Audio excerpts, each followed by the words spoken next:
25 мая в Минводах стартует Кавказский инвестиционный форум, в котором примет участие делегация Ингушетии. Это площадка для презентации экономических возможностей регионов. Планируется заключение стратегических соглашений. Форум позволит привлечь инвестиции в ключевые отрасли нашей республики, подчеркнул глава региона Махмуд Али Калиматов.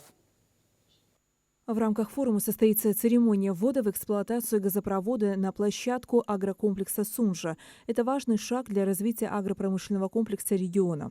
На форуме планируется подписание ряда важных соглашений, в том числе соглашение о сотрудничестве с Кабардино-Балкарией и Дагестаном в торгово-экономической, научной и культурной областях, договор с Россельхозбанком о поддержке инвестпроектов, соглашение с РЖД и Чеченской Республикой о развитии транспортной инфраструктуры, соглашение о намерении с технопарком алюминиевой промышленности о создании промышленного технопарка в Ингушетии.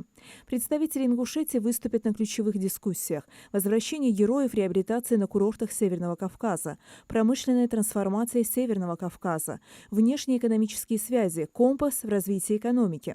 Республика представит свой экономический потенциал на стендах компаний «РИАК» и «Инвестстройпроект». Также будет работать фудтрак с национальной кухней Ингушетии. В форуме примут участие 110 представителей республики, в том числе 62 чиновника и 48 бизнесменов.